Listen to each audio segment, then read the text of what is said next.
Hello everyone, नमस्कार। हमारे YouTube channel में आपका हार्दिक स्वागत है।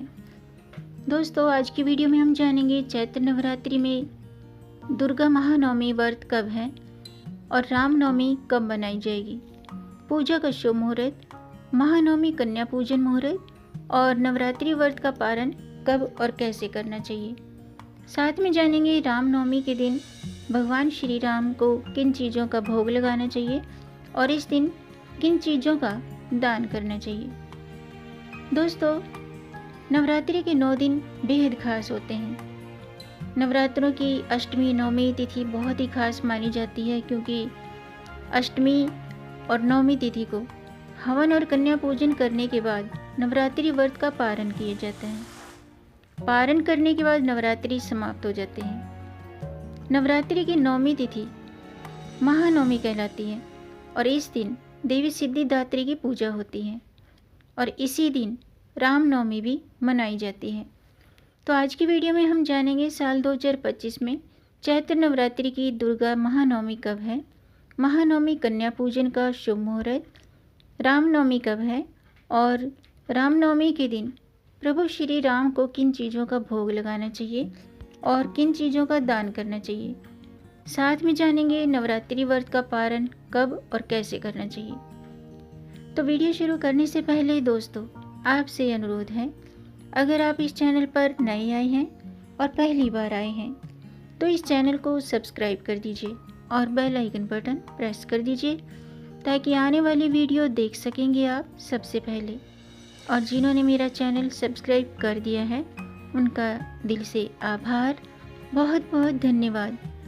दोस्तों, इसी तरह मेरे चैनल के साथ जुड़े रहिएगा और अपना प्यार हमें देते रहिएगा। वीडियो को अंत तक जरूर देखिएगा ताकि कोई भी जानकारी छूट न जाए, क्योंकि दोस्तों आधी अधूरी जानकारी से पूरा लाभ नहीं मिलता है, इसीलिए हमारे साथ अंत तक बने रहिएगा। तो आइए शुरू करते हैं। दोस्तों, चैत्र का महीना बहुत ही खास होता है, क्योंकि इस महीने में चैत्र नवरात्रि आते हैं। चैत्र शुक्ल पक्ष की नवमी के दिन रामनवमी का उत्सव भी मनाया जाता है। ऐसा माना जाता है कि चैत्र नवरात्रि के 9वें दिन भगवान श्री राम जी का जन्म हुआ था, इसीलिए इस दिन को रामनवमी के रूप में मनाया जाता है। और इसी दिन चैत्र नवरात्रि की 9वीं तिथि का कन्या पूजन भी किया जाता है और कई जगह होम हवन भी किया जाता है। तो आइए जानते हैं कि रामनवमी कब मनाई जाएगी और महानवमी कन्या पूजन का शुभ मुहूर्त क्या है। दोस्तों, साल 2025 में रामनवमी 6 अप्रैल को मनाई जाएगी। मध्याह्न पूजा मुहूर्त प्रातःकाल 11:08 से दोपहर के 1:39 तक है। नवमी तिथि 5 अप्रैल को शाम के 7:26 पर शुरू हो चुकी है और 6 अप्रैल को शाम के 7:22 पर नवमी तिथि समाप्त होगी। आइए जानते हैं रामनवमी की पूजा विधि। दोस्तों, रामनवमी के दिन ब्रह्म मुहूर्त में उठें, स्नान के बाद स्वच्छ और शुद्ध वस्त्र धारण करें। सबसे पहले सूर्य देव को जल का अर्घ्य दें और पूजा स्थल पर भगवान श्री राम और माता सीता की प्रतिमा स्थापित करें। इसके बाद प्रतिमा को फूल माला से सजाएं, चंदन से तिलक करें, सभी पूजन सामग्री और भोग अर्पित करें, धूप दीप अर्पित करें और इस दिन भगवान श्री राम के मंत्रों का जाप करें। भगवान श्री राम की पूजा में तुलसी का पत्ता और कमल का फूल अर्पित करना विशेषकर लाभकारी माना जाता है। अगर कमल का फूल अवेलेबल नहीं है तो आप गेंदे के फूल से भी भगवान श्री राम की आराधना कर सकते हैं, लेकिन तुलसी का पत्ता जरूर अर्पित करना चाहिए। इसके बाद रामनवमी की व्रत कथा पढ़ें और इस दिन राम रक्षा स्तोत्र का पाठ करें और भगवान श्री राम के मंत्रों का जाप करें। मंत्र इस प्रकार है: ओम श्रीम ह्रीम क्लीम रामचंद्राय श्री नमः। इस मंत्र का जाप करना बहुत ही शुभ होता है। आइए जानते हैं कि रामनवमी के दिन भगवान श्री राम का प्रिय भोग क्या है। इस दिन किस चीज़ का भोग लगाने से भगवान श्री राम की कृपा हम पर बनी रहती है, यानी कि भगवान श्री राम प्रसन्न होते हैं। दोस्तों, रामनवमी पर भगवान श्री राम को पंचामृत का भोग लगाना बहुत शुभ माना जाता है। इससे अन्न और धन में वृद्धि होती है। पंचामृत में तुलसी के पत्ते जरूर होने चाहिए।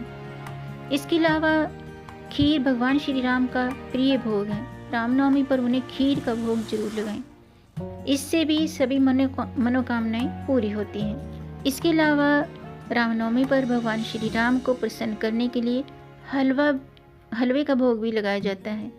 हलवे का भोग लगाने से घर में सुख शांति बनी रहती है। और रामनवमी पर भगवान श्री राम को पंजीरी का भोग भी लगाया जाता है। पंजीरी का भोग लगाने से जीवन में शुभता आती है। आइए जानते हैं रामनवमी के दिन किन चीज़ों का दान करना चाहिए। दोस्तों, रामनवमी के दिन दान पुण्य करना बहुत ही शुभ माना जाता है। इस दिन ज़रूरतमंद व्यक्तियों को भोजन कराएं और अन्न वस्त्र धन का दान करें। अपने सामर्थ्य के मुताबिक अन्न वस्त्र धन का दान करें। अगर आप गेहूँ, चावल, दाल, अन्य अनाज का दान करते हैं तो कभी भी अन्न धन की कमी नहीं रहती है। इस दिन वस्त्रों का दान करते हैं ज़रूरतमंद व्यक्तियों को तो भगवान श्री राम प्रसन्न होते हैं। आइए जानते हैं रामनवमी का धार्मिक महत्व। दोस्तों, रामनवमी का पर्व भगवान श्री राम के आदर्शों और मूल्यों का प्रतीक है। ये पर्व हमें सत्य, धर्म और न्याय के मार्ग पर चलने की प्रेरणा देता है। रामनवमी के दिन का जो धार्मिक महत्व है बहुत ही खास माना जाता है। इस दिन भगवान श्री राम की पूजा अर्चना करने से, दान पुण्य करने से मनोकामनाओं की पूर्ति होती है। साथ ही जीवन में सुख, शांति और समृद्धि आती है।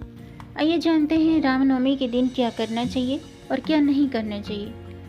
दोस्तों, शास्त्रों के अनुसार इस दिन प्रातःकाल सूर्योदय से पहले उठें और स्नान के बाद शुद्ध वस्त्र धारण करने के बाद सूर्य देवता को तांबे के पात्र से अर्घ्य देना चाहिए। ऐसा करने से भगवान श्री राम प्रसन्न होते हैं। रामनवमी के दिन व्रत रख सकते हैं तो व्रत रखें और श्री रामचरितमानस का पाठ करें, राम रक्षा स्तोत्र का पाठ करें। ऐसा करना शुभ होता है। इसके अलावा पूजा में भगवान श्री राम को पीले वस्त्र, पीले फूल, पीला चंदन और भोग में तुलसी दल जरूर अर्पित करें और ज़रूरतमंद व्यक्तियों को अपने सामर्थ्य के मुताबिक दान पुण्य करें। इसके अलावा इस दिन अगर आप व्रत रखते हैं या व्रत नहीं भी रखते हैं तो भी प्याज लहसुन का सेवन न करें, मांस मदिरा का सेवन न करें। रामनवमी का व्रत रखने से साधक को अनेकों सुखों की प्राप्ति होती है। और अगर इस दिन आप व्रत रखते हैं तो सबसे ज़रूरी बात यह है कि ब्रह्मचर्य व्रत का पालन भी जरूर करना चाहिए। अब बात करते हैं नवरात्रि व्रत का पालन कब और कैसे करना चाहिए। दोस्तों, 6 अप्रैल को महानवमी है और इस दिन महानवमी कन्या पूजन जो मुहूर्त है, ब्रह्म मुहूर्त प्रातःकाल 4:35 से प्रातःकाल 5:21 तक है। अभिजीत मुहूर्त प्रातःकाल 11:59 से दोपहर के 12:49 तक है। विजय मुहूर्त दोपहर के 2:30 से शाम के 3:20 तक है और गोधूली मुहूर्त शाम के 6:40 से शाम के 7:03 तक है। दोस्तों, शास्त्रों के अनुसार नवरात्रि व्रत का पारण नौमी तिथि के समापन और 10वीं तिथि के प्रारंभ में ही करना शुभ माना गया है। बहुत सी जगहों पर अष्टमी के बाद पारण किया जाता है, वहीं कुछ जगहों पर नौमी तिथि के बाद कन्या पूजन करने के बाद और हवन करने के बाद नवरात्रि व्रत का पारण किया जाता है। शास्त्रों के अनुसार नवरात्रि व्रत का पारण 10वीं में करना शुभ होता है और इस साल चैत्र नवरात्रि व्रत का पारण और कलश विसर्जन 7 अप्रैल सोमवार को किया जाएगा।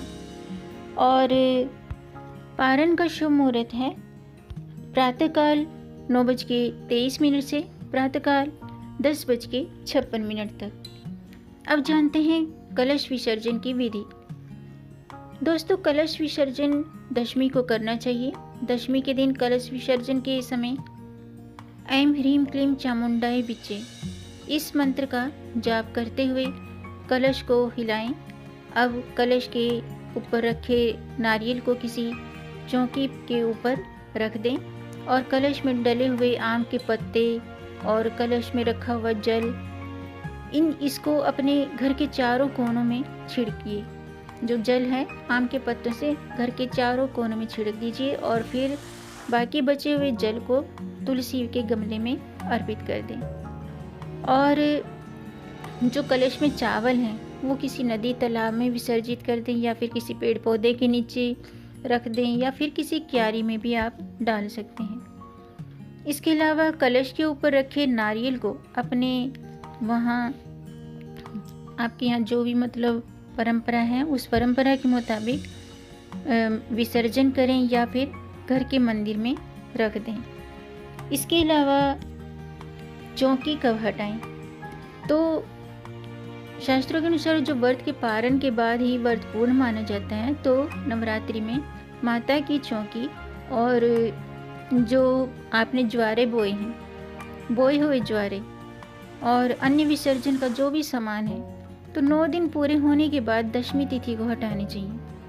अखंड ज्योत को एक दोने में रखें और किसी तालाब या नदी में प्रवाहित कर दें या फिर आप इसे घर पर ऐसे ही इस ज्योत को जलती रहने दें। अब जानते हैं कि नवरात्रि में मतलब कलश में रखी हुई बाकी सामग्री का क्या करना चाहिए।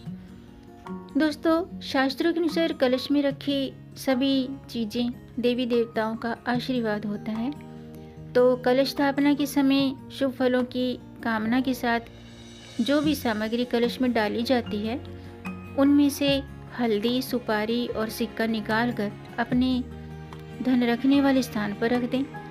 बाकी की बची हुई सामग्री जैसे कि आम के पत्ते हैं, दुर्वा है, चावल है, कलावा है, ये चीज़ें किसी नदी या तालाब में विसर्जित कर देना चाहिए।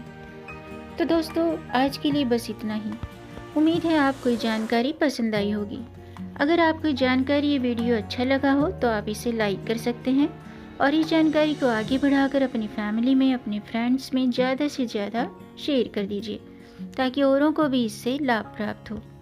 और अगर आपका कोई प्रश्न है या कोई सुझाव है तो कमेंट बॉक्स में ज़रूर लिखिएगा और मेरे चैनल को सब्सक्राइब ज़रूर कीजिएगा ताकि आने वाली वीडियो देख सकेंगे आप सबसे पहले। वीडियो को अंत तक देखने के लिए आपका बहुत बहुत धन्यवाद। मिलेंगे नई जानकारी के साथ, तब तक आप खुश रहें, स्वस्थ रहें, अपना ख्याल रखें और अपनों का भी ख्याल रखिएगा। जय श्री राम, जय हनुमान, जय माता दी। हर हर महादेव।